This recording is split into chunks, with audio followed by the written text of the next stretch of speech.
When I was young, people used to laugh at me because they thought it was lame to see a black kid in love with trains. But that was then, the people respect me now. I turned my passion into a paycheck when I became a conductor. When you levitate to a whole nother dimension, that's pure elevation. Clear signal, high ball. You're not just watching, you riding the throttle notcher. Where the rails run wild and the stories run deep. You're not just watching, you riding the throttle notcher. Where the midnight train to Georgia wake you out of your sleep. Two diesels painted white and black with 100 stacks. Shake the grounds of your house. What's going on, ladies and gentlemen? It's the train man himself, Daniani, and I want to welcome y'all to Throttle Notches episode number 7. Got my man, TJ Smith. Locomotive engineer, former locomotive engineer, CSX, Amtrak, and currently doing some volunteer work over at the Stone Mountain Railroad in Stone Mountain, Georgia. What's going on today, brother? And just another day. Another day in paradise, huh? You can say that. Okay. I see you sitting back in your little basement and look like you got a big old gun collection over there. Oh, I mean, it speaks for itself. Hey, man, you ain't the only one out here with a collection like that. Hey, you got to protect yourself nowadays. Hey, that's the truth, the whole truth, and nothing but the truth. Cool, man. So let's start with your background, brother. Where you from? Give us a little introduction about yourself. And TJ Smith, from Chicago, by the way, in Maryland, now I live in Georgia. Military for 15 years, Worked private security contractor. Got lucky to work for CSX. RCO conductor, engineer. Finally got on with Amtrak after 9-10 times of trying down in Meridian, Mississippi. That was my like king of the hill shit. Unfortunately, I had an accident that took me away from that. And now I just do volunteer stuff and still play with trains. All right, man. Absolutely nothing wrong with that, man. So I have to ask all guests, did you grow up a rail fan, or is that just something that you got into as you got older as far as just a career? Oh, definitely a rail fan. Didn't know it was going to end like this, but it's just something about seeing those monsters rolling down not the runway, but the railroad from Chicago Northwestern, Sioux, Illinois Central, Amtrak, CSX, Norfolk Southern. I mean, you look above my head, you can see, hell, at least 60 engines. Cool, man. So what part of Chicago you grew up in? Southside. There's only one side of Chicago. Oh, really? That's it. Okay. I'll stand on that one. Okay, cool. So, man, growing up in Chicago, man, what is it like to rail fan Chicago? Because as everyone know, that's the railroad capital of the United States. What did you look for, or what was it that really intrigued you, or what railroad really caught and pique your interest more than others? But when you say rail fan, and I'm not one to take pictures. Right. If I see something cool, I'll whip out the video camera, do whatever. But we didn't have cell phones when I was growing up. Couldn't afford a camera. So I ended up watching the trains come in on the 93rd Street Connector. 95th, 93rd. Some poor bastard decided, let this kid up on the back of the caboose, and that was about 7 years old, and I would ride from Chicago up the Beltline, or I would ride Chicago to Gary.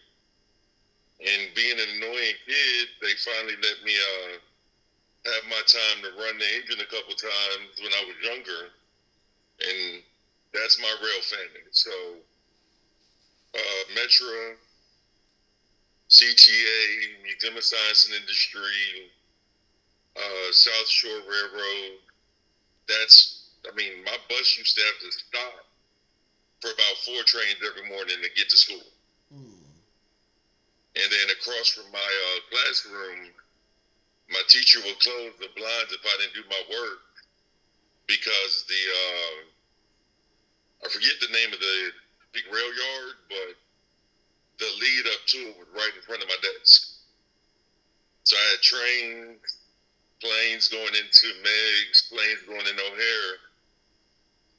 I was having to pick and shit. So yes, rail fanning is different, but it's all the same. Okay. Cool. And like I said, I bet growing up in Chicago, you saw a wide variety of stuff. Definitely. At least 7 or 8 different rail lines. In just that little area that you grew up in? Oh yeah. Sheesh. We had a diamond with 6 north and 5 east-west tracks connect. I mean, you got to think that's Chicago is railroad. Right. I mean, think about it. Now you got UP, NS, CSX, BNSF. On top of Amtrak, Metro, South Shore. But back in the 80s, it was Illinois Central, Sioux, Conrail, CNW, Burlington, Santa Fe, Rio Grande. Man. It was about 12, 13 railroads before they started merging together. Sheesh. Man, I just imagine if I was living in that time frame, how things would be, how much knowledge I would have. You learn a lot from the old heads that are now kind of retiring or dying, unfortunately. Buddy of mine, Bill Dennington, he worked AWP, well, 290, 750. He worked the Freedom Train with the T1. He worked the Georgia tourist train that used to go around the belt line. My next door neighbor, he had a layout that was probably 40 by 60 feet. And the reason we're having this conversation is because he stopped me one night because family life wasn't the best. And I was walking to the train tracks because I was going to step in front of a train as a 7-year-old. He pulled me in and said, "Hey, got something to show you." And here we are 41 years later. Hey man, that's that's beautiful, man. That's very beautiful. Yeah, I hate that he's gone. I really wanted him to come and ride and get in the cab of Amtrak, CSX, Stone Mountain. But he passed away about 5 years ago now. And the great thing about rail fanning, modeling, you never know who you're going to touch. You never know whose life you might save by just being nice. Right. So I don't really dislike or hate rail fans. Not saying that other people do, but I actually like seeing rail fans out there. Security, because they know the tracks, they know their area. Buddy of mine here, God, I can't remember his name. Black dude, always videotapes the cresting. Dexter Green, there it goes. I'll see Dexter at CP Bridge, Anniston, Tuscaloosa. First time I met this dude, I was on 19, the Crescent. Normal day. Going through paperwork, I was OJTing. I get to the platform, and I'm waiting for the train to come. It's late. I had the red nose P-42. I had the yellow and black C Railroad, C tracks, think train, and I had a brand new Charger 301 that I had taken a picture with in Delaware. Mm. Everybody loads up. We release the block, head on out of town. Brian Smith is at the crossing, and I'm hanging out the door of the P-42. Took my picture, kept going, curved around Inman, Austell, and there had to be about 300 or 400 people out there, 300 or 400 people taking pictures and video. That's the best part of the job, is seeing those people out there enjoying what you do for a job. You can't beat it. Like, if I had to choose the Amtrak CSX, even Stone Mountain, I like the vibe that Stone Mountain or those tourist railroads give, because you actually get to interact and you get to answer the questions, and it's like you're a teacher for these people that are curious and see the trains, but they never get to talk to you. Mm. Best part of the job is waving at the little kids going by. So I definitely agree with that, because last year my son, he had his class, they went to the State Museum up here in Columbia, and there's like 2 exhibits in that museum that are surrounding the railroad. And one of them is right next to a replica that's for the the best friend of Charleston. So we all went up there, and the teacher and another teacher, they all got onto the train, and then she looked at me and said, "Mr. Smith, take it away." I'm like, "You serious?" She's like, "Yes, teach them," because she knew that I was a conductor on the railroad. So I gave the kids the knowledge of what the railroad was, how do it work, and explain to them some of the exhibits that they had surrounding the railroad. So you are absolutely correct. When you are in a capacity to where you can share your passion with someone else, especially children, that's really the best part of the job. And like I oftentimes tell people, for me as a conductor, the greatest part of the job is opening up that window and waving at a child at a crossing, because so many conductors and engineers have done the same for me. but do you know J.J. Gordon? Yes, that's my boy. Okay. Coming through Birmingham, 17th Street, CSX, and I want to say it's ATGR crosses by Slaugh's Furnaces. Mm-hmm. There's a Frisco steam engine out there, so I'm so focused on the right side, checking signals, but just like, damn, that's a Frisco steam engine. I see this little girl standing by the side of the tracks, and whenever I see a kid by the tracks, it's never a good thing. In terms of, like, not standing off to the side, but, like, in the right of way. So I open the door to wave and kind of tell this kid, hey, back up a little bit.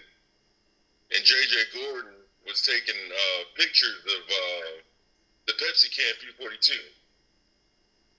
So when Train World released the P-42 with the Pepsi can and the big blue, Mm-hmm. I had to have it. Because I have a picture of myself in the engine. And I always give shout-outs to Dexter, JJ, Brian, whoever's out there. It just makes you feel good when you see yourself from their perspective. Right. So. Right, man. And you bringing back memories for me, just sitting on the side of the railroad tracks, just watching the train go by, just getting up. Even as a rail fan, for me, that became a railroader. One thing that I'm not really, I don't really like is horn shows. I just like regular raw power of the train coming through the crossing. But even sometimes, whenever you just get a horn salute, it does make you feel good on the inside. People don't understand that as a rail fan, railroaders have the power of, like you said, making somebody's day change. Because for me, trains was my escape from reality. Yeah. So no matter how bad of a day I might have had, if I went out there and I chased the train or I just seen one passing through the area, it uplifted my spirits and let me know, hey man, there's something great out there for you. So I understand exactly where you're coming from, being in the shoes of a railroader that was once a rail fan. But it's crazy that you speak on that subject, because what was taking me so long is I had just posted a video on TikTok last night talking about some of the rail fans who have done things that made railroaders dislike rail fans. Because, there's a good side and there's a bad side. And one of the things I had to point out the most is the fact that, well, there's 4 reasons I pointed out. Some rail fans have a tendency of being trespassers on railroad property, touching things they shouldn't have no business touching. Prime example, the kid that was in Nebraska a few years ago who lined that switch off the main line into that industry lead and caused that derailment. Yeah. Okay. Reason number 2, some rail fans don't understand privacy. Just because me and you talking on this locomotive engine, if I didn't give you my information, like as far as my Facebook or my phone number, how did you find me? If we are a part of a rail fan group on Facebook, that's a different ball game. But that doesn't necessarily mean go find me just because we talked. Right. Okay. The third reason was because some rail fans, I should say, feel entitled. That just because you give them information once or twice, that you should continuously give them information about certain trains and things of that nature. Because technically speaking, all this information is really confidential. So we're risking our ass to try to give you some type of entertainment as far as information when it comes to the trains that you're looking for. But the one reason I touched on the most was the fact that it is well known that there are rail fans who have been known to get railroaders in trouble. True. And one of the biggest reasons I was talking about was JJ. When JJ posted a picture on the inside of his locomotive, he posted it in one of the rail fan groups, and a jealous rail fan who was jealous of the fact that he was working on the railroad and that rail fan wasn't, took that same picture and went to one of his MTOs, and that's actually what caused him to get fired from Norfolk Southern the first time around. There are a lot of rail fans out here that do things that are not right when it comes to the railroaders. I've told a story about how the rail fan videotaped a crew doing some illegal activity when it comes to the railroad, illegal stuff, and he blackmailed them into letting him into the cab. I've also talked about how a rail fan, then this was back in 2012 if I'm not mistaken, and this is before they started mounting cameras on the inside, how Amtrak crew allowed a rail fan into the locomotive and gave him a cab. He turned around, got off the train, and reported him. And also what I was doing before I called you, somebody responded to that same comment, the same video, and said, you are a rail fan as well. And I said, yes, but that doesn't mean I don't have the right to call out those who do things they have no business doing. Because also one of the reasons that I brought up in that comment was because of the fact that one of the scenarios that I spoke about in the original video about how the child who was on the spectrum as a rail fan, he went back to the GM of that short line and showed him the video of that engineer on the train going faster than the posted speed limit. That same rail fan actually showed up to that railroader's house unannounced and uninvited. So that is the reason that railroader has a strong dislike for rail fans, because not only did you go back and show something that got me in trouble, you also invaded my privacy and you showed up to my home. Now, if I would have smoked you for doing that, I would have been 100% justified, because you are an intruder and you are uninvited. Well, add on stalking and privacy, and here's my take on rail fans. You have a small majority or minority that may push those limits. That's true. It's not all, it's some. That can be said about police across the spectrum.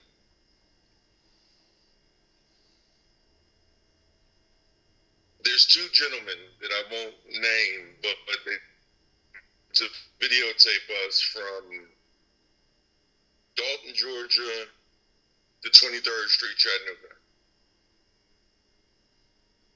One had been doing it since he was a kid with his grandfather.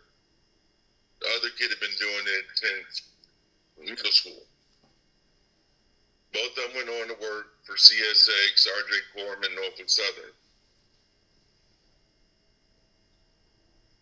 Rail fans, I've heard rail fans, foamers, and there's one more, and I really don't give a shit what you call me.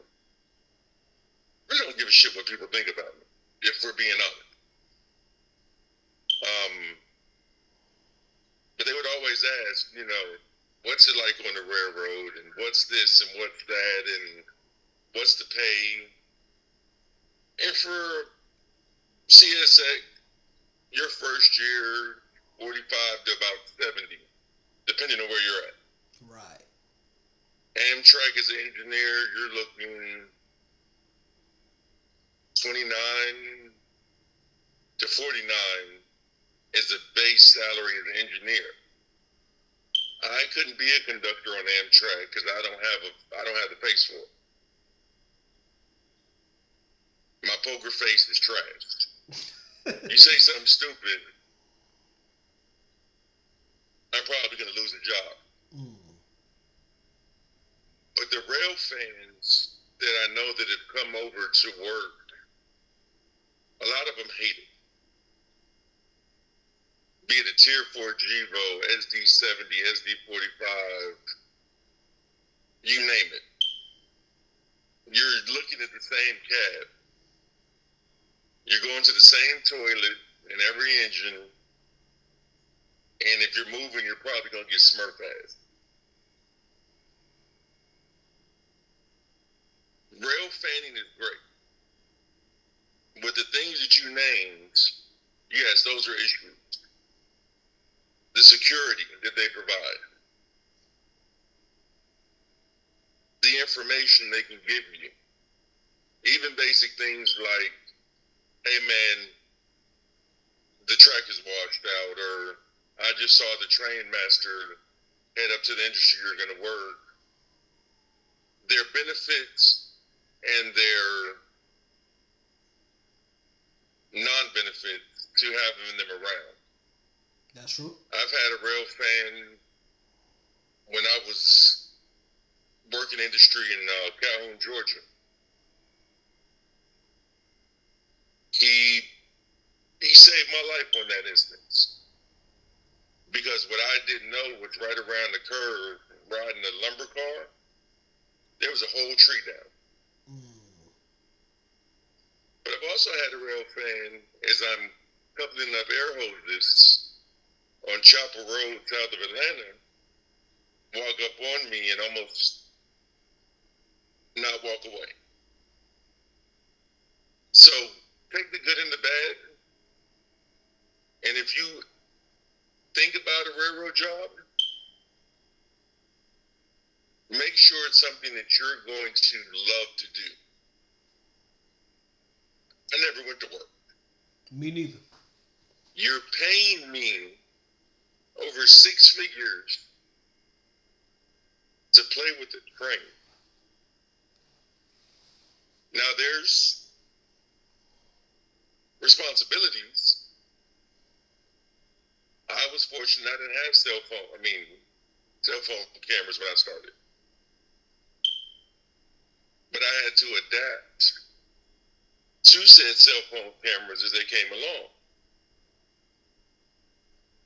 If I can't use my cell phone and you charge me with it, and this is CSA, and I followed your rules, don't ask me to use my cell phone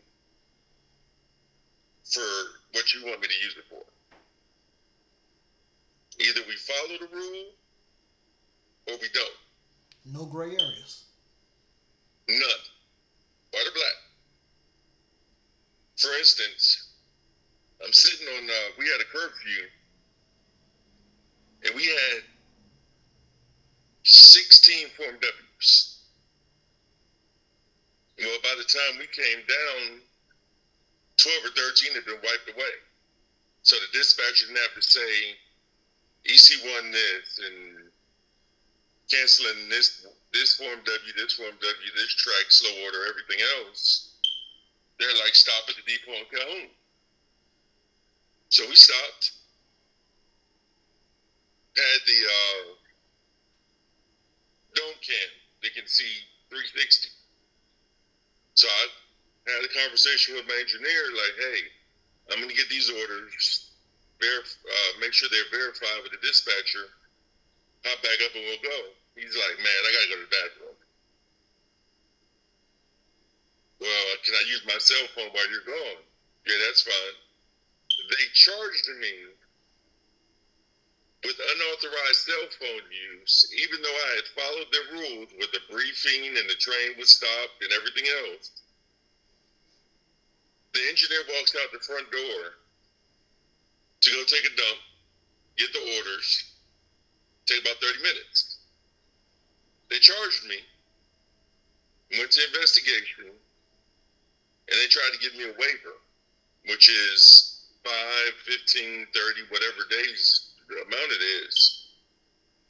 I was like, nah, fuck that. I'm not taking a waiver.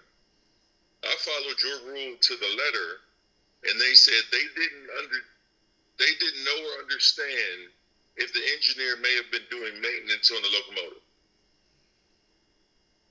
And there's a camera in the building.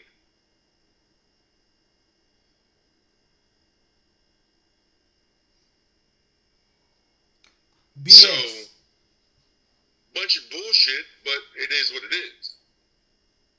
So you have to, as a rail fan, as a regular person, as whoever looking to go into the railroad, you have to CYA all the time. Right. No favors. Do your job safely. Come and go the way you came to work. And when you leave the railroad, leave that shit at work. It'll be there. That's a rant. My bad. It's all good, man, because you dropping some gems, brother. So let's go ahead and get into it, man. You say you worked in the military. What branch? Air Force. Okay. What was your time like? Well, first and foremost, thank you for your service. Oh, never know what to say with that. It's like trying to figure out what to do with your hands when you take a picture. But thank you. It's all good, man. So what was that like for you? Those years that you was in the Air Force. My Air Force career was different. I was a aircraft mechanic. Ooh. So I worked on F-16s, C-40s, which is a 737, and it's called a Gulfstream 1, but it's actually an Astra private jet. So I joined in 2000, basic training, tech school. 9/11 happened while I was at tech school. I was only supposed to do weekend warrior stuff.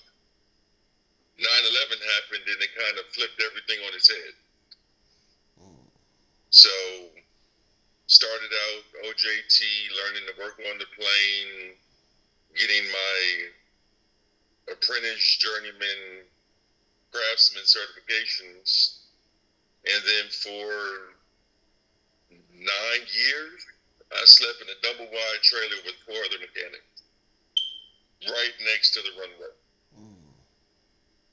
Horn goes off. It might be a suit up, runway alert, scramble, whatever. And you want to know about power? Stand next to an F-16 at the edge of the runway when it lights its burner. Your entire body shakes and you tear up. Sheesh. Even with plugs and muffs, it's nothing better than seeing an F-16, B-1, B-52, C-5, F-15, F-14 light those engines on fire and haul ass. So, applied to be an F-16 pilot. Didn't work. Did that for 14 and a half years till I was medically discharged. So, Got to see a bunch of places that most people wouldn't get to see. And I don't know, I'm a machine junkie. I worked for American and Continental. Got to catch the Concorde when I first started. Got to watch it take off. So I used to fly from New York to London for like $60 first class. and how long did it take to get from London to New York? That's a 6.5, 7 hour flight, depending on the wind. On the wings, the winds. Yeah, winds pushing. I actually had the opportunity to fly on the Concorde one time, Sheesh. but I missed it. Because I had to start training with American and National Airport. But looking back, I kicked myself because I'm like 3 hours from New York to London, 4.5 from Dulles to France. Yeah. They still flying the Concorde, or was that No. taken out of service? They were all grounded after, I want to say it was a 2004 or 5. It was taken off from the airport, and it hit something on the runway, and it threw the piece of debris into the fuel tank, and it crashed and killed everybody. Ooh. Sheesh. You know what? Didn't they have a incident like that a little earlier in the 2000s with the Concorde? It may have been earlier. My dates are off. Okay. I don't remember anything really specifically before COVID. Man, because I remember that incident. That one was big. It was on the news, like, for real, for real. Yeah. I mean, you got to think a normal takeoff speed for anything from a 717 to an A380, 140, 160. Concorde didn't rotate till about 200. God. Yeah. That's a fast plane, man. Oh, yeah. Super fast. Mach 2 cruising across the ocean. You could celebrate New Year's Eve in London, like 11:59. They could take off and be on ground in New York before New Year's in New York City. Sheesh. Yeah. You think they're gonna ever recommission them? They're looking at something now, but it wasn't a viable. It wasn't a moneymaker. Oh. Concorde was small inside, like regional jet small. You had 2 seats on either side, small tube, can full of farts, and it burned so much fuel. $10,000 a seat. You're really not going to recoup that money. It was just a simple thing to do. So you say about 5 to 6 hours just to get from London to New York on a regular flight? Yeah, about that. Sheesh. 5 to 6 hours versus 3? Golly. That ticket price. Oh, yeah, well. 10 G's a pop. One way. Oh.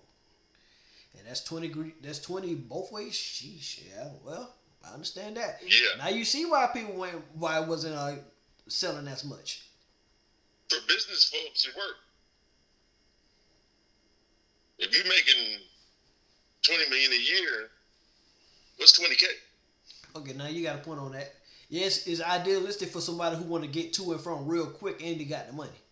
But just for a regular person, 5 to 6 hours it is. I'll take that first class seat, 10 G's, round trip. I can lay down, take a nap, take a shower with the newer planes. Hell yeah. Mm-hmm. It's just me, man. You know, planes kind of, yeah. I ain't never been on one and kind of don't plan on getting on one, but if I have to, I have to. I got you. If we still had the railroad network of passenger trains, I wouldn't fly. Okay, that's true. That's true. That is very much true. But you know, that's neither here nor there, man. You know, it is what it is. Amtrak is not as strong as it used to be. And you know, if you want to be honest, would you ever call a time that Amtrak was really strong as far as ridership goes? After 9/11, and if you take certain parts of Amtrak, sure. I mean, Amtrak was killing it after 9/11 because you couldn't fly nowhere. The corridor is always going to be strong. Between SEPTA, NJT, New Haven Railroad, Long Island Railroad. I mean, it's a freight on that corridor. You have, I'll say what, 40% of the nation's population between DC and Boston? Okay, well, I give you that one. And then if you really think about it, the further out west you go, there's a lot of commuter lines out there as well with Metrolink, the Coaster, what it is out there, the Rail Runner. I believe that's in New Mexico. Mexico. Then you got the Sounder. Right. God, I can't think of the name of that railroad. You have the Music City Express. Yeah, in Tennessee. You got Metro. You even got Sunrail and Tri-Rail in Florida. Yeah, that's true. That's true. BRE, MARC. Most major cities, except for Atlanta, have commuter rail. Think about it. Yeah, that's true. That's true. But so you really can't count the MARTA down there in Atlanta as commuter rail, right? MART is more of a subway, and it only goes outside the perimeter by like one stop on either side. Okay, that's fine. Okay, that's versus you look at DC. You got Metro, you got MARC Rail, Virginia Railway Express, Amtrak. You don't need a car in DC. But people are so in love with their cars in Georgia, getting them to ride the commuter train into the city, the network would have to be a lot better. Okay. That's understandable. That's totally understandable. Okay, cool, man. So let's go ahead and just get into it. CSX, your railroad career. How did that start for you? Because of course, when did you hire with CSX? I hired on with CSX in 2010. Okay, 2010. So of course that's what 13 years before I hired out. I hired out in February 23. Okay.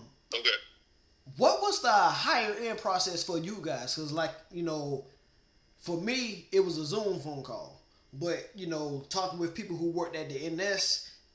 And me knowing that, because I applied for the NS for quite some time before I even got any traction, you had to be invited to get into a higher session with the NS. What was it like for CSS? Was it pretty much the same thing? Kind of. So I applied with CSX twice. Applied with CSX in May of 2008. And excuse me for moving, but with the accident, neck and back surgery, I have to move a little bit. Yeah, man, do your thing, man. Get comfortable. When I hired on with CSX in 2008, you applied online. After the hiring date was closed, they invited you to a hiring session. session down.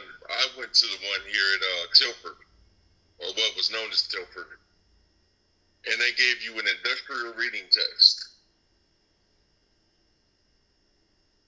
Basic questions, read paragraphs, answer, they grade it.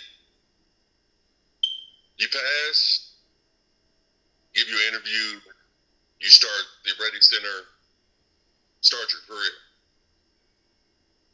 Well, for me, I had flown down from DC, supposed to be here at 6 o'clock at night with my suit, my luggage. My flights got delayed. I didn't land in Georgia until 3 a.m. They lost my bag. Had to go to Walmart and buy a suit. Couldn't find the Ready Center because it sits behind a bunch of industrial buildings. Got there 5 minutes after they had closed the door. They let me in. I failed the damn test by 1 point. And everything happens for a reason.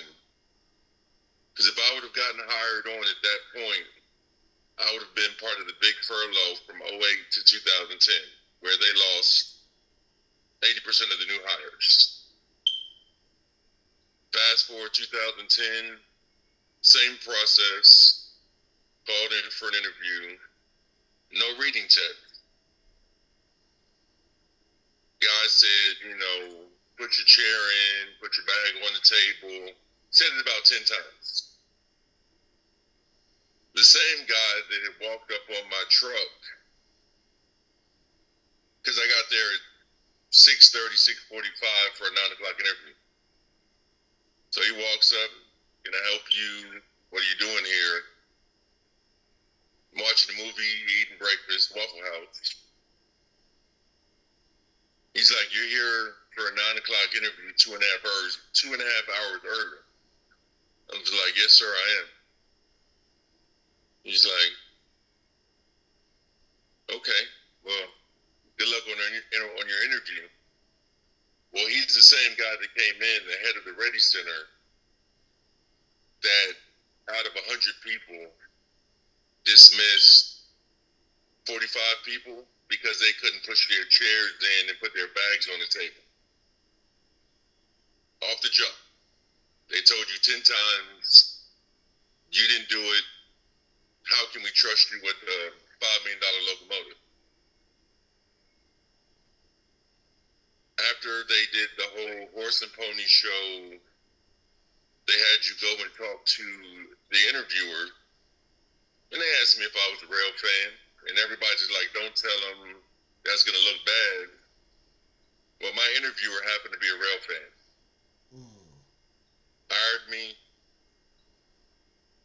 2-3 months later, come back to the Ready Center, start my 6 weeks of training. After that, OJT, yard, local, mainline. Worked for about 3 years, and then they called me to be go to engineer school. Did that on and off for 5 years till Hunter Harrison came in with his precision railroading and became RCO, so I did things in reverse. Worked till 2021. Got the opportunity to go to Amtrak. That's my CSX story. Okay. So, would you like to touch bases on your reason for leaving CSX? Well, my reason for leaving CSX was because I got hired as the engineer for Amtrak. All right, cool. Oh, I wasn't going to freight versus passenger? Nah, I'm good.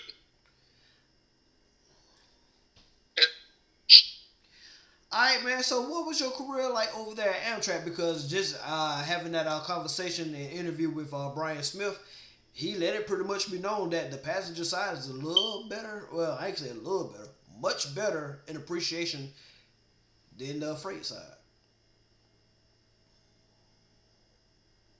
Yes and no. Break it down. Passenger side is great. You get treated a little bit better. You have a schedule. For me, I knew 19 was going south at a certain time, 20 was going north. Even with the Mardi Gras service that Brian's on now, Mobile to New Orleans, you have a schedule. You can plan.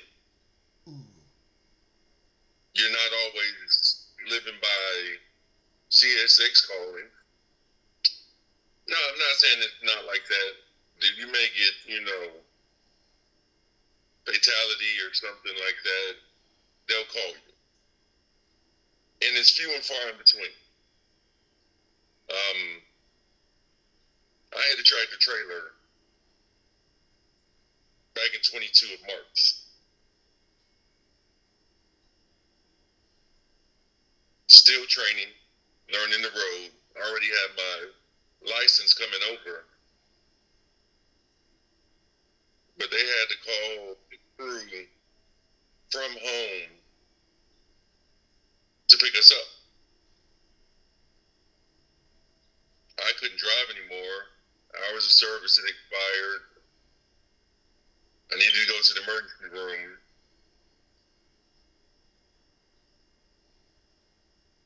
And the treatment still was better than what I received at CSX. And I'm not saying CSX was bad, but it's just two different worlds of operating. There's nothing like climbing up and you got a 12,000-foot train behind you full of double stacks or auto racks or coal or whatever it is.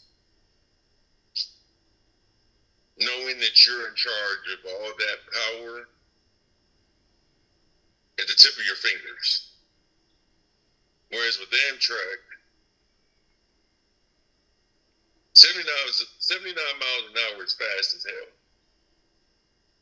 Signals whipping by, things happen a lot quicker. If you're not running, you can go in the back and use a real toilet. You don't have to worry about Smurf ass. You want something to eat? Go to cafe car, eat your food. My goal was to work the Crescent, New Orleans to Atlanta, 5 years. Then transfer to Raleigh or Charlotte. And run from Charlotte to Atlanta and Charlotte up towards DC. Eventually worked the auto train 5 years. Worked the corridor for 5 years. Worked the Capital Limited for 5 years. So I had a plan to work each section for 5 years.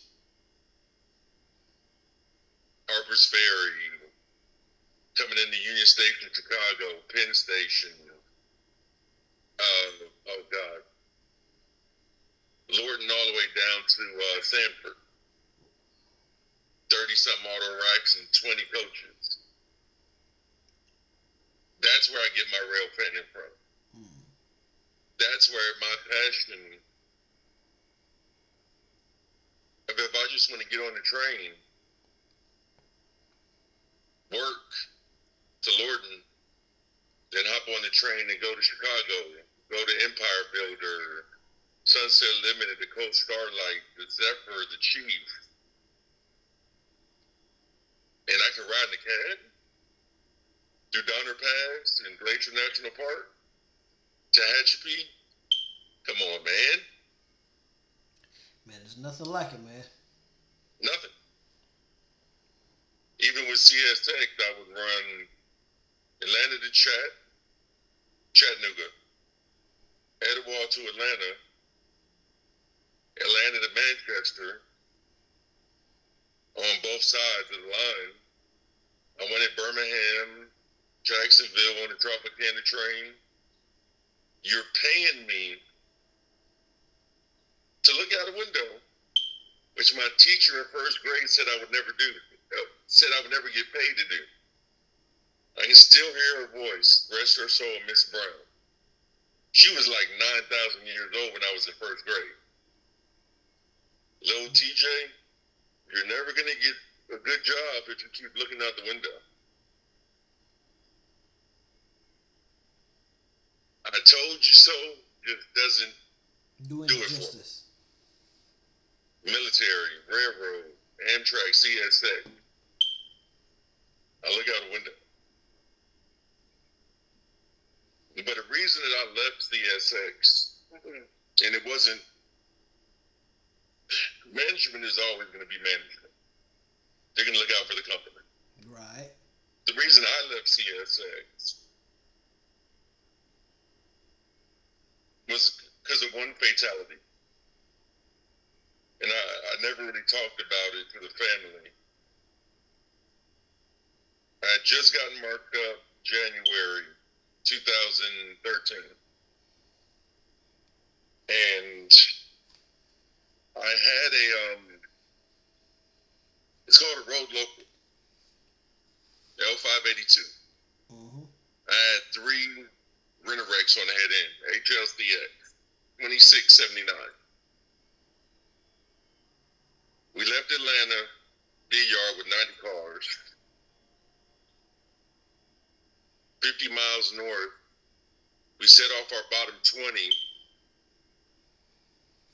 pulled the train up, shoved it around the Y, coupled back up. And my conductor at the time, it was his first trip. Got solid, did a brake test, contacted the dispatcher. And the 20 cars we had were shutdown cars for industry.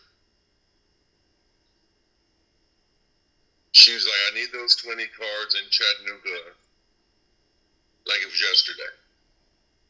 And I'm not going to use names because I don't know if people have been working. We take off. No E-Rad, no cameras. Old school railroad.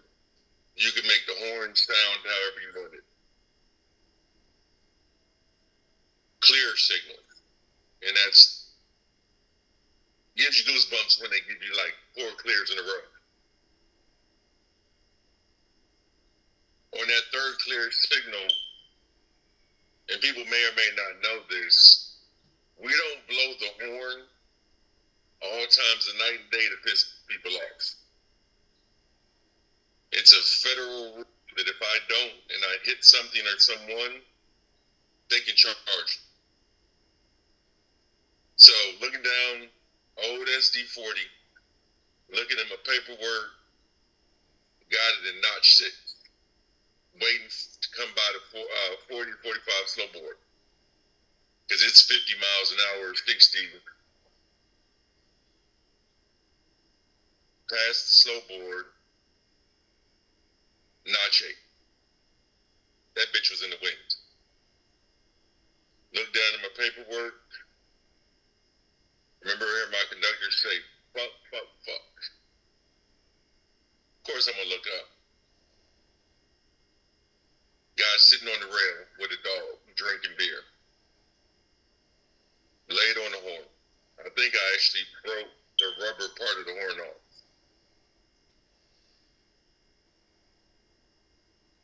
The sound that a body makes when it hits the snow cloud, you'll never forget.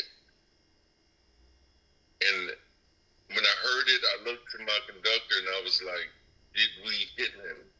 As his body flew by the window. Stopped the train, fire, police, EMS, secured the train, train master came, picked me up, and we had hit him at 49 miles an hour. And I don't care if people say, and this is for new people, I don't care if they say it's not your fault, there's nothing you could have done, he used you.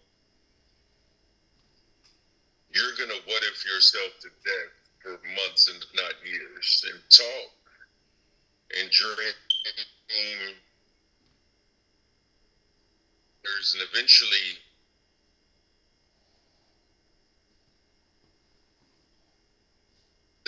person's face is going to change for me to somebody that you love or care about. So I've had a few of those incidents. Few cars, tractor trailer incident is what took me out of Amtrak, and I fought hard to go back. Therapy, medication, everything. And when the powers that be say you can't work anymore, it sucks, especially if you love what you do. And I miss it. I miss the people the most. The time you spend with those people on Christmas, holidays, Thanksgiving, 4th of July, birthdays, and the people that you lose. It's a brotherhood, I will say that. We're all bitching and moaning about the same thing. That's true though, man. That's true. But you know, just like any other thing, like how you say when you with your brothers and in a lot of cases your sisters, and people gotta understand when you're on the railroad, sometimes you're all you got because you're probably with these railroaders more than you with your own family. So the camaraderie and the brotherhood is very strong out there on the railroad. Now there are some exceptions to that rule, of course, but you know, for the most part, like me working out of Casey, we was a small terminal, you know what I mean? And everybody knew everybody. It wasn't a terminal where you work where you had to figure out who this person is because there's that many people out there. Right. You know everybody who your engineers are. You know who your conductors are. You probably got everybody's phone number. And some guys, you know, some guys just strictly work. I'm gonna get this work on and I'm gonna head on to the house. But then with other people, man, all right, bro, what you doing tonight? Okay, such. All right, man, I'm gonna get to the house such and such time, man. Let's link up. Let's go to the bar, or you know, let's go hang out. Or we got a family cookout, man. You bring your family over. Let's pop up a couple beers and stuff like that. You know, the railroad camaraderie is just like any other camaraderie, man. When you guys spend enough time with each other, y'all become like brothers. And I understand exactly where you're coming from when you say losing people, because we ended up losing a engineer earlier on in my railroad career out there at Casey or whatnot. Clear signals ahead to the one and only Mr. B.D. Bennett, who passed away. He actually passed away as soon as I came onto the extra board. It wasn't much longer when I went to the extra board and I actually was able to hold a spot. He passed on, man. So, you know, again, like I said, clear signals ahead to B.D. Bennett. That was a good dude. But again, like I said, that railroad camaraderie is something strong, man. It's really strong. Just like any other camaraderie is strong. But with like a railroad like CSX,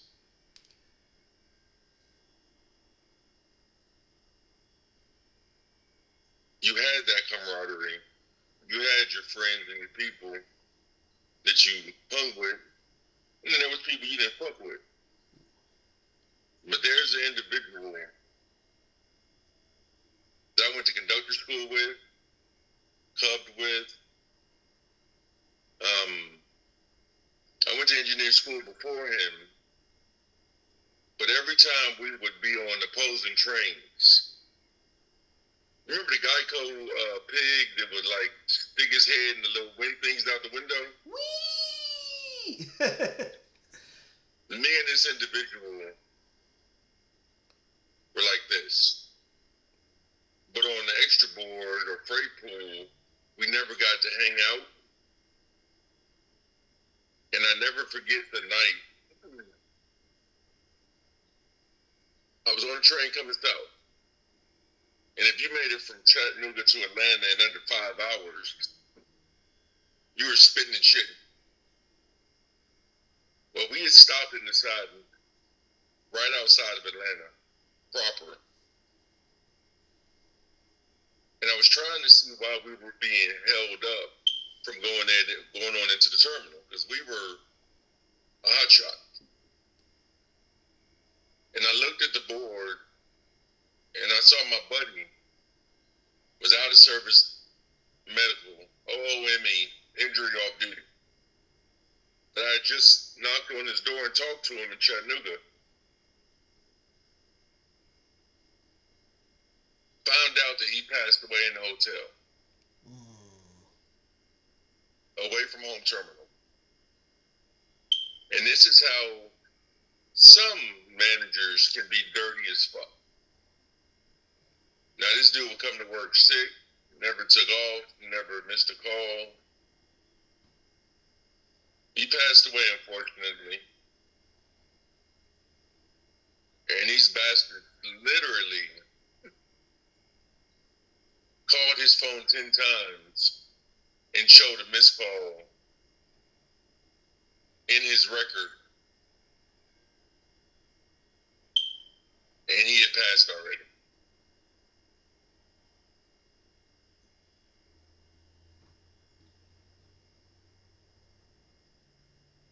So you have to watch out for yourself. Always. A rule that people know about but don't talk about is your Rule G violation. Mm-hmm. Drugs, alcohol. I forget what the rest of them are. There's even a rule for firearms on the railroad. You're not supposed to carry a firearm or a weapon, whatever. But the history of railroading, the conductors used to carry pistols. I'm not going to tell on anybody or myself. But when a railroad special agent tells you he would not be on the railroad without a weapon, you might want to think about that. I'm not going to say if I did or didn't, because that doesn't matter anymore.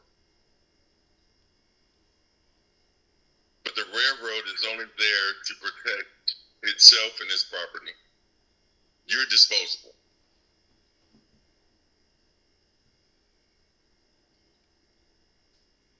That's true.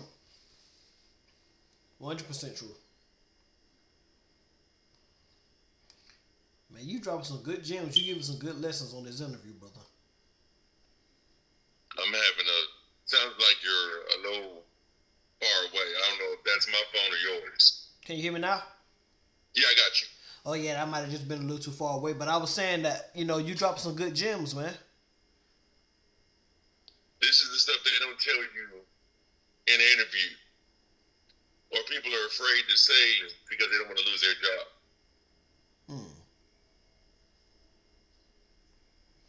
All right, so you leave Amtrak and you start to volunteer at the Stone Mountain Railroad. What is that like, going from actually being employed to volunteering? It's awesome.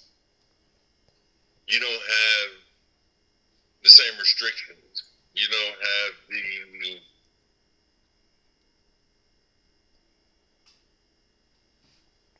every day. So after the accident with Amtrak, it's hard for me to sit, let alone be in the cab of an engine for 8 to 12 hours a day. So with this, I get to see the trains, I get to smell the creosote, I get to give information to the younger generation. They get to ask questions. It's a give take. They're like, oh, you work for CSX, you work for Amtrak, you were military, you were this, and what's that like, and what's this like? And it's a privilege to be able to share that information. But it's not just a one-sided thing. They're into something called modules. The North Georgia module group, something.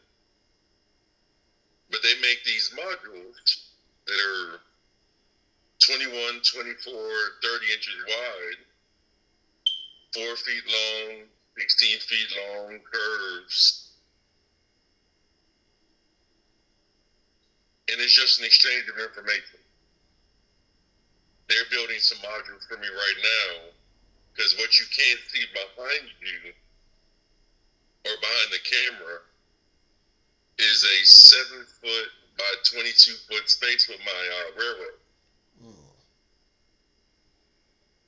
So I get to give back. I get to talk to the kids and interact with future railroaders that want to come over. Tell them the good, bad, and ugly. Let them make the decision for themselves. I wish I would have had somebody to tell me what the hell. But everything happens for a reason, and a lot of things that happen to me, you, whoever, it's not always for you. It might be for the person you talked to for 5 minutes at the model train store. It may be to the young girl who wants to get over railroading or military and doesn't know.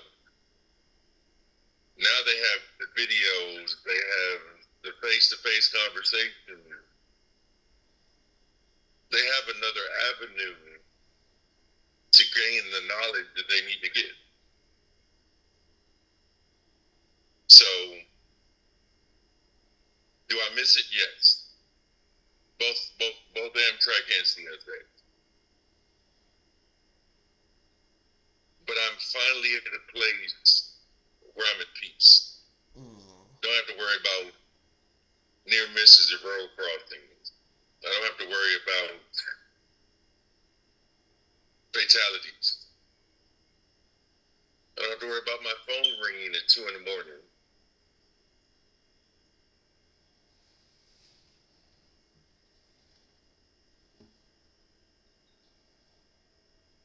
I get to learn from people that have done things that I wanted to do before I was able to do them. Understandable, my man. What's that? I said that's understandable. Yeah. Cool. Yeah.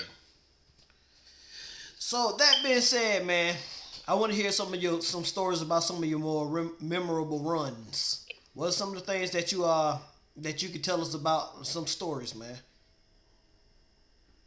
I told you about the fatality already. Ooh, not that one. Good stories. Good stories. Not that one. Okay, moving on. Good stories. 2015, 16. I've always been a fan of the Amtrak F40 PHs. From Silver Street to whatever movie you name. I got to run the office car special from Atlanta with the governor, Cindy Sanborn, Michael Ward, from Atlanta all the way to Tunnel Hill, or to Dalton. Had 99, 98, 99, 97 running back to back. Ran them up there, dropped them off to Dalton Depot, took the train up to Tunnel Hill. Huge crowd up there waiting for us to get there. Cut the engines off, came back on the front end, and I asked the road foreman, senior road foreman, hey, do you think I can run this train back? The guys that trained me were old school railroaders, so they knew how to stretch, braid, and just do whatever. By the time we ran it back to Atlanta in 2.5 hours, they had not called the crew to relieve us for the train to go back to Jacksonville or to Manchester. Road foreman on the train was like, hey, why don't y'all tie the train down? And mind you, you got all the heavyweight coaches, the observation car with the glass window. He's like, yeah, tie the train down. Crew won't be here for 4 hours, but we need y'all to stay in case we need to move out the way. Because we were sitting on the coastline outbound. Tied it down. They're in the back watching one of like 90 big screens. They had crab, shrimp, steak, lobster, liquor everywhere. Man, I walked off that train with about 12, 13 plates. Each plate had like whatever that item was, and that was after we ate. He's like, we're going to throw it away anyway. And then the chef in the kitchen on the train, he was cooking roasted turkey, potatoes, dressing. I mean, it was whole spread. Oh, yeah, they get down. So that was that one with the OCS train. But then I got the chance to not only run the circus train as a conductor, and then the wife and kids had come down to the yard, and it was the Ringling Brothers circus train, but it was the red one, not the blue one. It was like, can my kids get up? Got up, met some of the performers, ate lunch on the cafe car. So from things like that, and then you take the total opposite. We had to couple up a train one time in Chattanooga. It was 3 coal trains we had to slap together. 36 or 54,000 ton coal trains. So at that much weight, your dynamic brakes ain't doing nothing. Well, we separated, had to put the train back together. For it to hold. So you get the fun, you get the not so fun. We won't talk about the horrible part, but it was just, you did your job, you had fun. We sat in the siding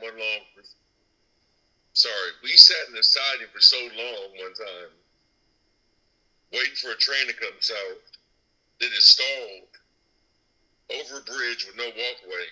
Sheesh. Me and my engineer, you're like, man, you hungry? I'm like, hell yeah. We ordered a pizza. Domino's. And we tried to tell them, hey, when you get here, we're on the engine. Well, they wouldn't take it unless they had an address. So here comes the pizza delivery guy knocking on the door. He calls me. I'm like, dude, turn around. He's like, you ordered a pizza on the train? Yeah. Gave him $20 as a tip. He asked if he could see inside the engine. Sure, come the hell on out. And those are everyday occurrences. Some people used to give cab rides if we knew you. Drive from here to here, catch your train back. But it affords you a luxury that most people will never have. That's true. So I don't know if you can see this box right here I'm touching, the red one. But I got a chance, if you've ever heard of scale trains. Scale trains? I've heard of them. I got to meet one of the owners and give him a tour of a Tier 4 Dreamboat when they came out. I've been able to go up to Tennessee, spend the night at their house. I've met a guy named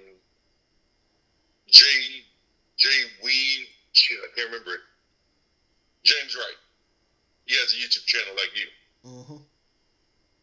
I've been to his house. I've been able to meet other people like Lucy Dormont, the NMRA social media person. All right. So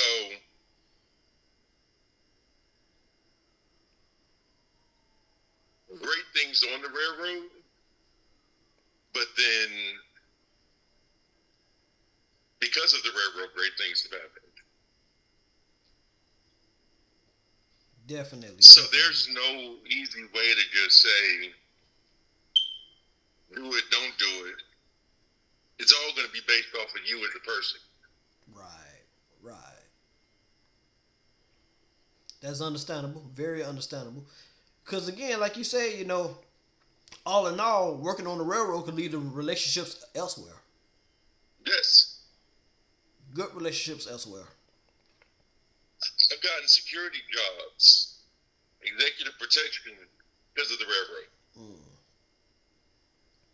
I've been either in or by movies that they've shot or worked on those sets because of the railroad.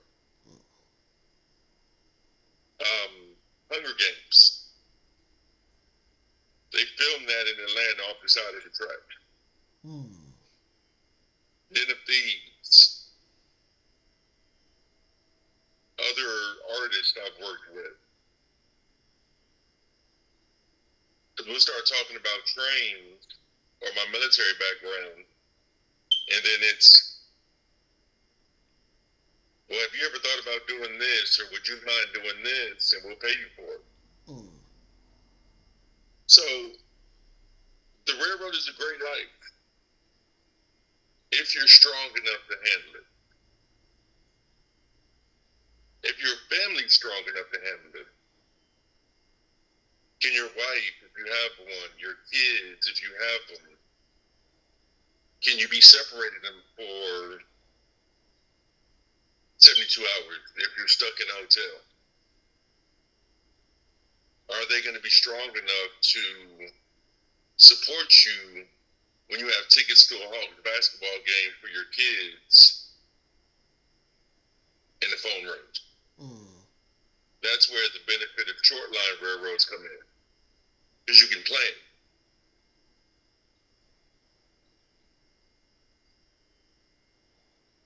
There's good and bad. There's takeaways from both. But I would tell anybody, like, have a conversation with your spouse, your significant other. If you don't have one, if you have a dog, you have somebody who can take care of the dog. Kids, you have somebody to watch your kids.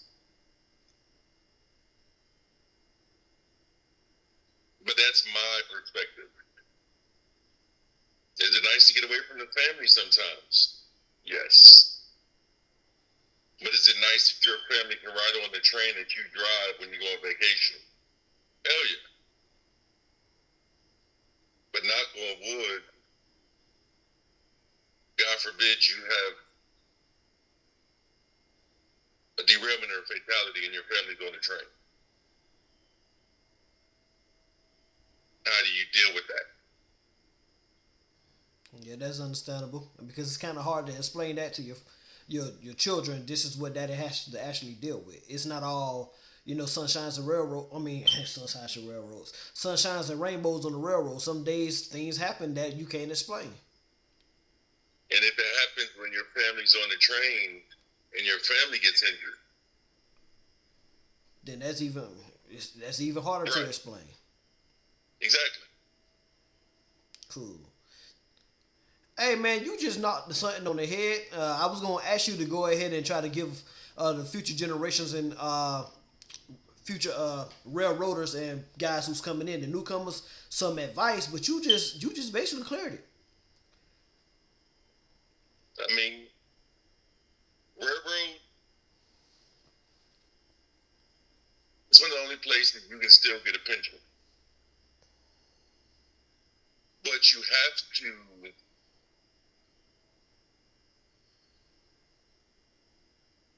prepare yourself for everything.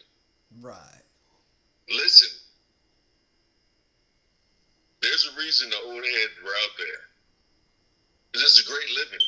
It's a great lifestyle. Something standard, and this is going to sound stupid. We first get on the railroad, you got that creosote getting in your nose, and diesel, and the squealing of the wheels, and you're like, oh shit, I made it. I'm here. I'm sitting on the big ass model railroad I get paid to play with. Old head was like,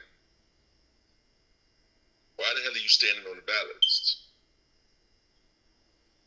Oh, that's what's out here. He's like, find you a place where there's no ballast, watch a train by, save your knees. Never thought of that. Because I'm 28, 29 years old. I done jumped out of whatever. Ain't no ballast gonna hurt me. My knees hurt now. I mean, I'm 47. I'm not old, but I'm not young. Right. Body breaks down. Even something like the Polar Express, my favorite movie. When old boy, the little kid is walking with the hobo on top of the Polar Express, and the hobo's like, we got to make it to the halt, tenderfoot. Until you worked in that industry and you've gone home when your feet are tender, or you swung off an engine under 4 miles an hour and a hose catches you in the ankle, you don't really understand until you've been out there and you do it. And eventually a light comes on. All the old head said, eventually the light will come on. So whether it's an industry or you got a flop freight or a pig train, auto right train, and you're going up the hill. And as soon as the engine crests, start pulling the throttle back. You know, it's like, why are you pulling the throttle back? It's like, you need to outrun the slack. So you crest that hill at notch 6. And then you speed up, grab notch 7, pull the rest of your train over. And when the light comes on, it's like, well, fuck. I've been doing this wrong the whole time. So learn from the people that have done it. Don't be one of those people that's like, oh, I know that. I understand that. Because you don't. Because you've never done it. There's no class, per se, that you can take to get you prepared for what you're going to see on the railroad. Right, that's true. It's not like they have, engineer permit in high school or college. You don't get into the true dirt until you're there. And it's your job, once you get it, to show somebody else. Paying it forward. To keep it moving. That's right. Yeah. That's right. Because my engineer, when I was on the short line, he had to show me how to get off, the proper way of getting off a rail car. He said, man, if you keep doing it that way, you're going to blow your knees out. Do it this way. I'm fine. No dig to you about the knee situation. And even when you talk about the tendonism, ladies and gentlemen, if you want to work on the railroad, get you some good boots. Man. Because if you fool around and did what I did, man, I came out there and I had on Walmart boots. Lord have mercy why I did that. No. It'd have been many a days I don't walk back to the yard after I finished switching, get ready to go home, but could barely walk because my feet is in pain. Make sure y'all get your... Nah, The Walmart boots don't do you no justice at all. If your boots don't cost at least 200. 250, and then the orange sole that you put in costs about another 40, 50. That might be a day's pay. But when, like you said, when you limping through the yard because your baby toes and your heels hurt, you gonna wish. You spent that day's pay. Or your boots fucking talking as you walk. Oil resistant. Keep your feet warm. But one thing I would say about boots, I despise steel toes. You know what? When I went to the Ready Center, they encouraged us, do not buy steel toes. Or even ceramic toes. Because here's the thing. If something heavy enough falls on your foot, your toes will be saved. But your foot is gone. No, okay. You tell me your foot is gone. My last move with TSX, it was a job we had the engineer, foreman, and the switchman. Right. I always wanted to be the switchman because I'm not trying to think like that. Well, they gave us a fixed axle SD70, 60, whatever. The rule says do not take this engine in the track for transflow 1 through 7 because it's too tight. But the powers that be were like, nah, it's okay. You're just going to reach in and do this. Okay. So we dug the one car out to take over to the oil company, shoved everything back in on the straight track. My guy on the ground lined one of those switches where it had tension on it. So when the engine approached, you had to struggle to line it, the bow handle one way.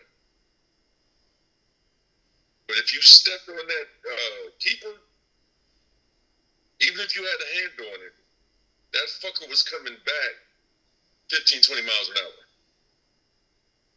Had a guy get his jaw fucked up because it smacked. You bend over, hit the keeper, bam, broke his jaw.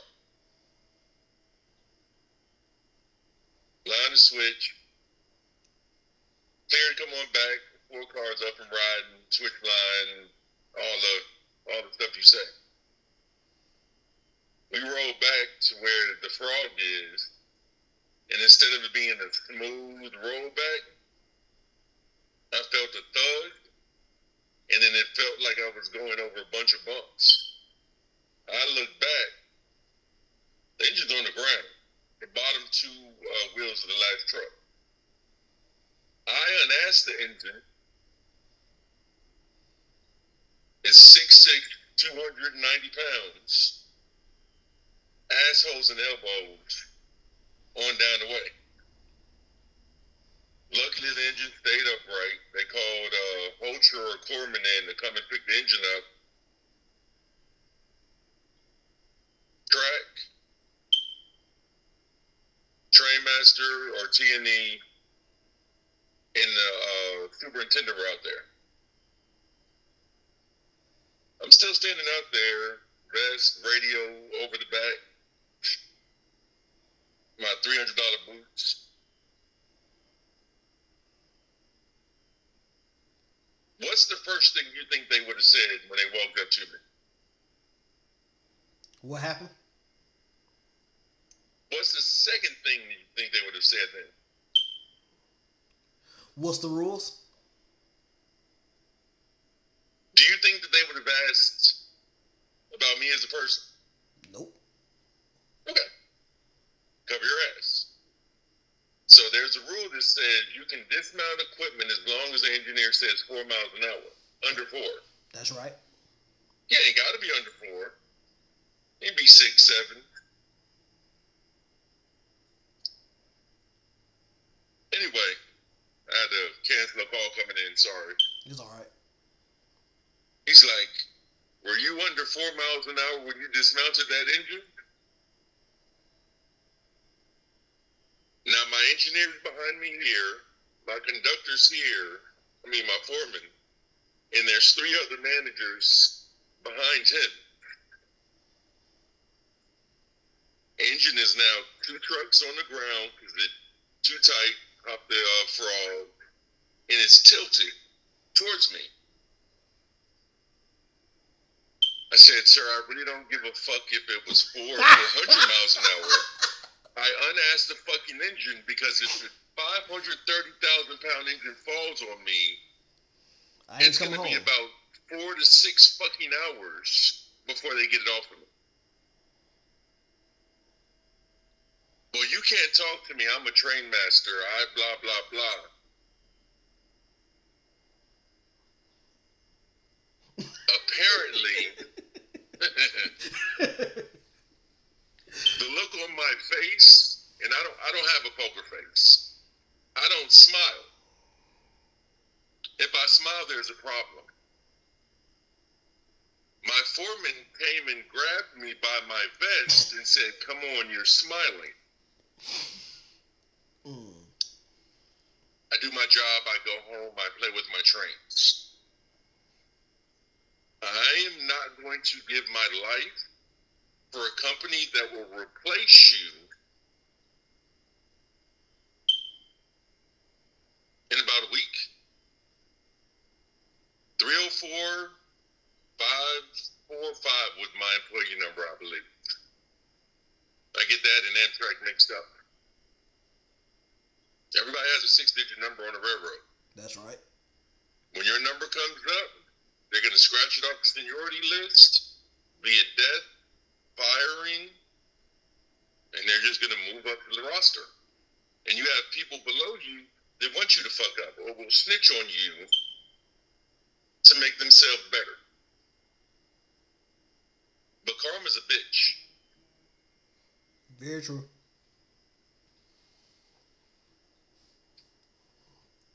Very true. I mean, we could do this shit for fucking 4 hours if you want to. Very true. Hey, for real, that's very true, man.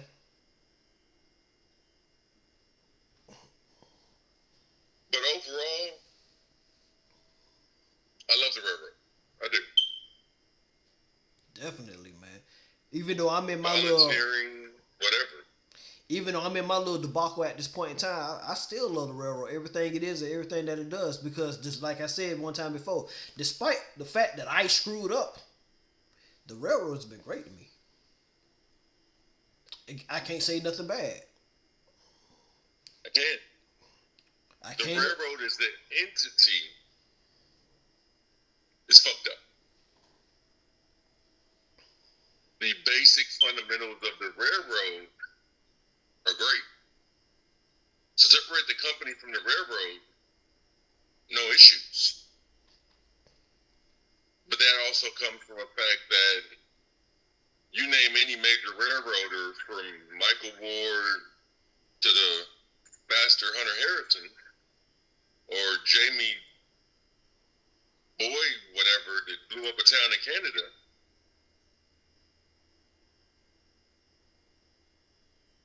Michael Ward started as a clerk, worked his way up. Hunter Harrison started as a hot box oiler, I believe, for the Frisco, worked his way up. Whether I like you or not doesn't matter. The fact that you put in the work to work your way up, instead of just coming in as a college grad that has no understanding of the railroad, that's where my issue lies. You preaching to the choir right now. I'd like to be a train master with a degree, engineer, RSTO, conductor. They told me I wasn't qualified enough. Or manager of train operations now. But I wasn't qualified.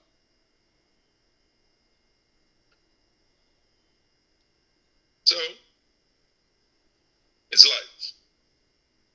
There are going to be hiccups. There are going to be great days, bad days. But like I said earlier, if you're strong enough, it affords you a luxury that most people will never see or understand, because the railroad goes places that the freeways don't. That's right. So let me ask you this question right quick. By you being on the ground as a conductor, how important do you think it was for you to get to know the personnel of your customers? Great. I mean, I think in the traditional sense, I think it's great. You went to Atlanta for conductor training, right? Yeah, for the Ready Center. At the Ready. That's right. You remember where the TV tower and the playground was, where everybody had to hang on the ladder and do all the knuckles and all that? Yeah, kind of like on the backside of the building towards Telford Yard. What Backside. was Telford? Right. Straight across the tracks over there at Pine Street, there's a customer called Whitaker Oil. And that job was normally a local that was held by a guy with 15 plus years seniority. I'm switching cars one day, guy comes out, he's like, hey, this is what I need you to do with these cars. I was like, okay. It wasn't on my work order. It was like literally taking a car off of the inside track, putting it on the outside track, shoving it back so they could hook up the ground connection to it. I haven't been with TSX or done that job now for 7 years. I still talk to K-Man every couple months. Other industries, like the sand house. This dude that looks like an abominable snowman, excuse me, would always come out when we were picking up and shoving in sand cars. Sit and talk. He'd tell me about his life, make sure the cars were where they were. So it's really important for that relationship to happen, and for you to not just do your job or reach out to the customer, because it just makes everything flow a lot easier. Right. They see something wrong, they might be like, hey man, there's a shop over there, or hey man, there's a pipe still connected, or whatever. They're getting what they want, you're getting a good rapport, and it's a win-win for both. That's understandable, very much so. Because when I worked on the short line, I had a lot of these guys' personal phone number, even though we only communicated based on the work that needed to be done. A lot of times, I knew what needed to be done before the train even came. Yeah. Or before I even got there. Okay, you need me to do this, you need me to do that. Or, for instance, when I was on CSX, we had a customer right outside of the yard or something, which was international paper. A lot of times, before I leave my next stop going to that stop, I'll call, talk to such and such. Hey, you guys still need to switch today? Nah, baby, go ahead. Don't worry about it. We ain't even finished. Okay, cool. You done saved me some time for not having to stop and try to figure out whether or not work needed to be done. To now, I could just go on past and hit that AEI scan, and next thing you know, I done set off my stuff in the yard, and we going home early on an earlier day. That's right. Or you double load them, like Georgia Paper out here in Madison. They have wood chips, empty boxes, and loads to switch out. Mm-hmm. Great Walton Railroad also serviced them. So if I knew they had 5 or 10 hoppers that needed to be pulled, I'd pull them down so I had more room to add some more boxcars over there. Right. And you're talking about guys that used to work on not Norfolk Southern, but Southern Railway. The actual Old factual. heads. Right. Yes. So relationships can make the difference between a great day and a shitty day. Definitely. You know how it is. Definitely. You get an engineer that don't talk to you for the whole trip. That's a long day. But then you get a conductor that normally sleeps all the time. Then you get into a side and they want to go back to sleep and not watch. You're running on restricting, and the joker's up there with a pillow. It's like, come on, bro, really? And everybody sleeps. That's true. Everybody. Damn the camera. If I'm tired, you should want me to take a nap. That's true. Sleep is undefeated. Man. Sleep is undefeated. Man, speaking of the Great Walter Railroad, let me ask you this question, brother. How long you been in the Atlanta, Georgia area as far as living? 16 years this year. Okay, well, you may be able to answer this question. You may not be able to answer it. Okay, man, what I've been doing a lot lately is I've been going back watching the old episodes of In the Heat of the Night, and you know, they was kind of known for having trains in their background somehow. Was the Great Walter Railroad one of the railroads that was featured in that show? And I think I know what it was. I think it was the railroad that always showed up with, whenever they would come on scene, it was a chassis system Jeep with a bunch of wood chips. Mm-hmm. That was it. But you know where it was filmed, don't you? Yeah, Kelverton, Georgia. Yeah. So that would have been the Georgia Road. That's right. And then the Southern line, oh God, Central of Georgia. From what so like at the mill, the paper mill, you would always see the railroad tracks for the cars. Mm-hmm. Yeah, there's something called Rail Guide, and you can look up current, early owners. Like I go out and actually go try to find these places like the old A and B main line. Yes, but you're right. But here's the crazy part. The beginning or the opening scene in The Heat of the Night, you always saw the Amtrak train coming through. That's right. That was in Mississippi. Was it? Mm-hmm. Because it wasn't the Crescent. It was something off the City of New Orleans line. Because I was always like, how the hell you got Amtrak coming through Mississippi and Chessie and Great Walton? They don't even mix. You know what? I actually read about that.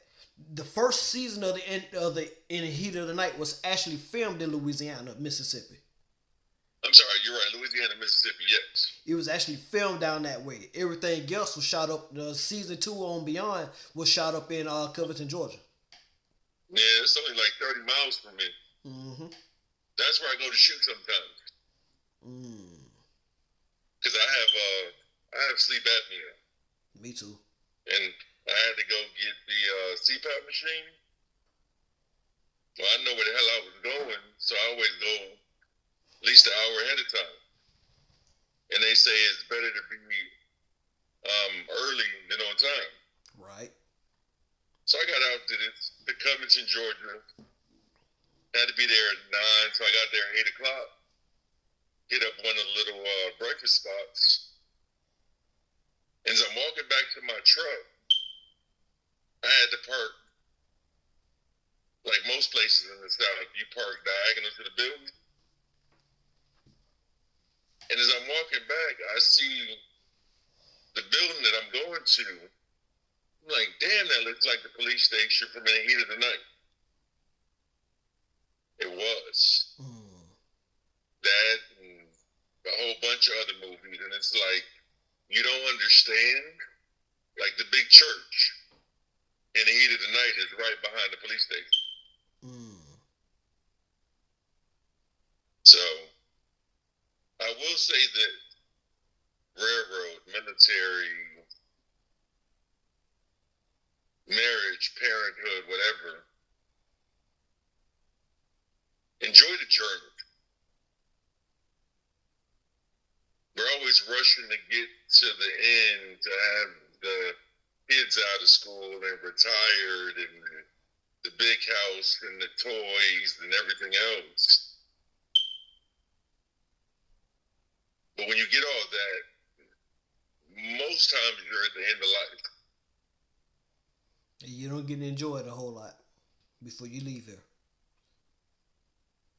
You're only going to do the railroad for so many years. You're only going to do military for so many years.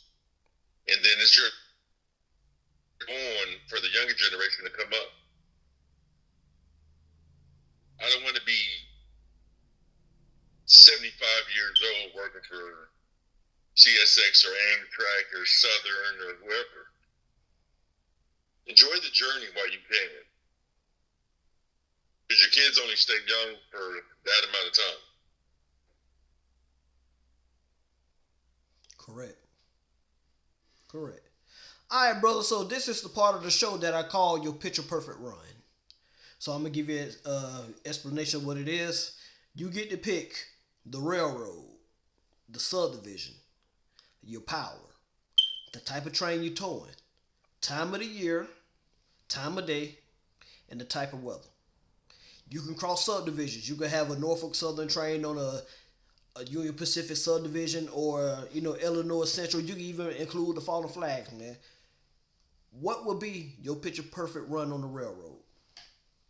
Also, yeah, the not only time of the year, but I'm gonna include the time span. What years would you like to have included? Hey, that's a good one. If you For can, man, me, you could give more than one. oh no, there's only one. All right, shoot it. And probably gonna have to ask you what all I need to explain again. But for me, it would have to be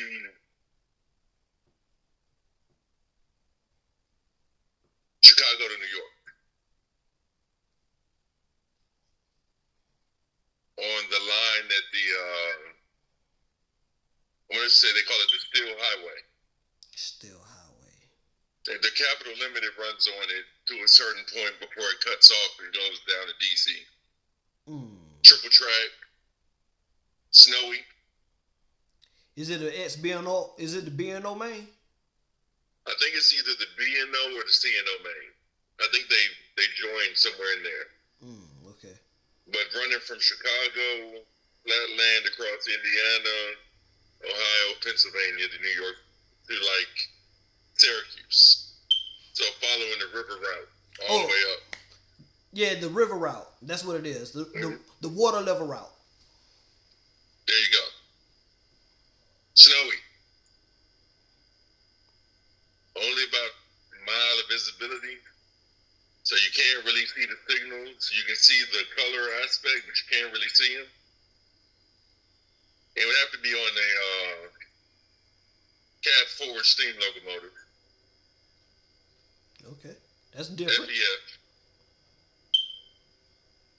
With a big blow turbine behind it in case we needed extra power.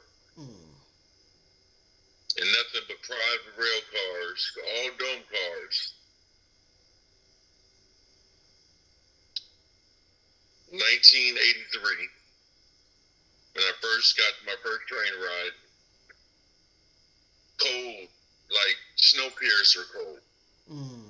The only thing that's keeping you warm is the oil burning boiler behind you. With all the people that grandparents, great grandparents, mom,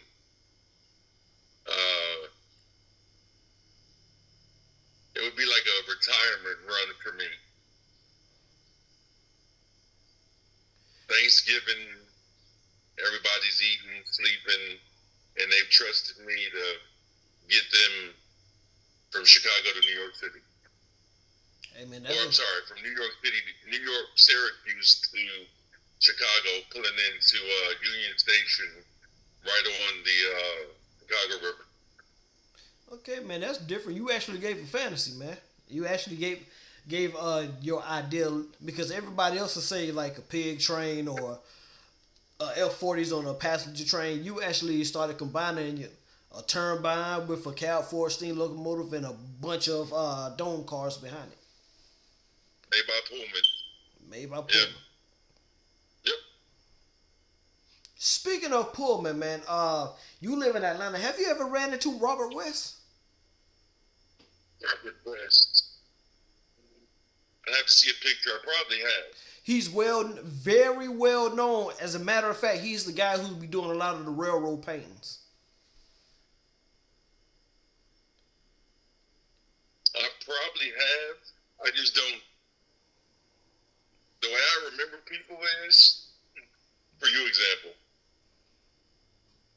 when I first met you with Brian Smith on the phone, I saved you under your name on the first name, Mm-hmm. but then I put met with Brian Smith, Ah.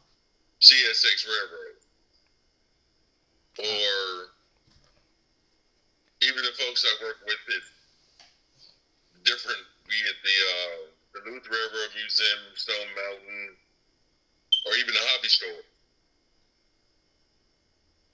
So and so from this area. So when it comes up, boom, I made a connection with him. Ah. So it's basically you jot down notes on how you met him. Yep. All right. Well, that's creative. That's just the only way I can keep people. For instance, there's a guy working with an Amtrak, and you all have the same first name. Different last names, but I can put you in a category. My wife had 7 friends with the same first name. She'd be like, "Hey, don't you remember this?" I'm like, "Oh, from here?" She's like, "No, not him, from over here." And I'm like, "Oh shit, yeah, sure, okay." Just a way for old man to keep up. Man, there's nothing wrong. You gotta do what works for you nowadays. That's it, bro. Now and forever, you gotta do what works for you. Whew, man, we can sit here and talk for hours, but it's almost time for me to go to work, my man. I understand.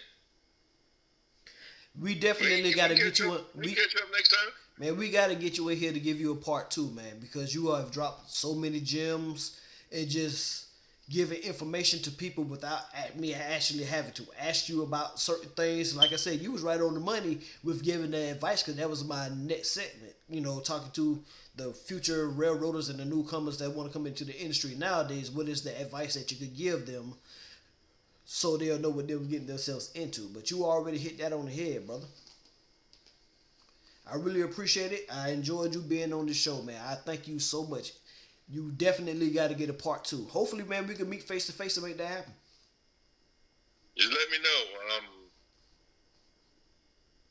You were about 4 hours from Atlanta? Yeah, about 3.5. Yeah, I got a play sister of mine that's actually going to be out there at Shaw in June or July. Okay. And then another family member of ours lives up.